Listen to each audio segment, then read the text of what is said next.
In this video, we are simply trying to solve for x.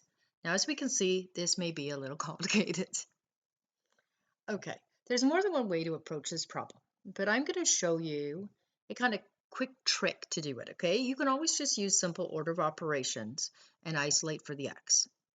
But I'm going to show you one step that can eliminate a few steps initially, and it's called cross multiply, okay? So whenever we have a proportion equal to another proportion or a fraction equal to another fraction with an unknown somewhere in there, we are able to cross multiply.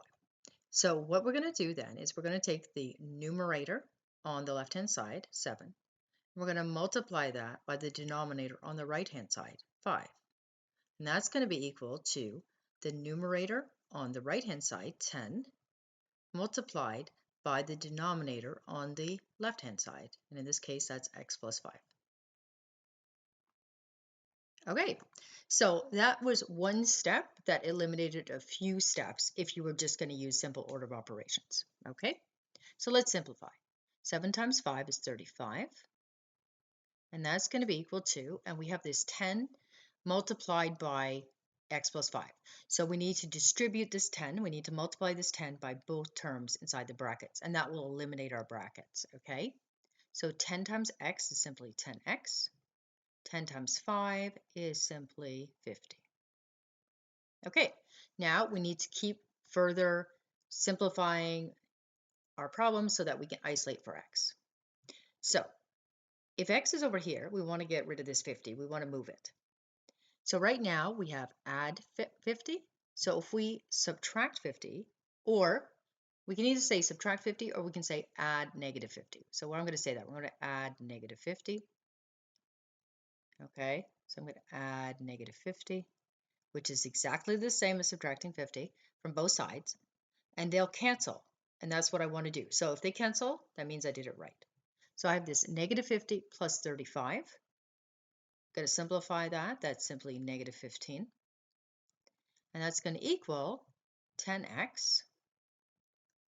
And this plus 50 plus negative 50 becomes 0. So they're gone. And that's what I wanted. Okay, one more step. X isn't quite by itself yet, but it's almost. Right now we have 10 times x. So if we do the opposite action, which is divide by 10, they're going to cancel and x will be by itself. But whatever we do to one side of our equation, we got to do it to the other side too, right? So negative 15 is also going to be divided by 10. Okay, so let's just simplify. Now, we did start off with these problems in fractional form.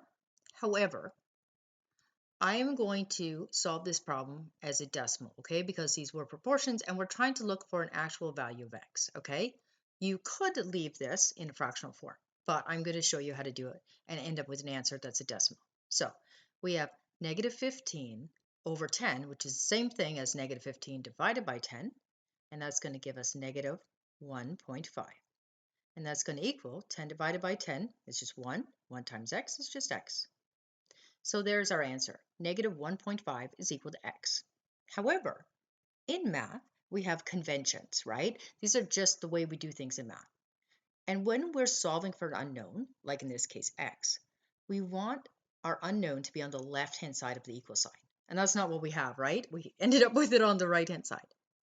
So we need to move it. Now, we need to move both sides, right? So essentially all we're going to do is swap them. Because we're just swapping them completely, right? The right side is going to become the left side, and the left side is going to become the right side. We don't need to do anything special. We don't need to multiply by anything. We're not changing any signs. We're just simply going to switch them. So negative 1.5 equals x is the same thing as saying x equals negative 1.5. And that's our answer. If you would like to learn how to quickly study for your GED exam online and get a new resume, then visit testprepskills.com.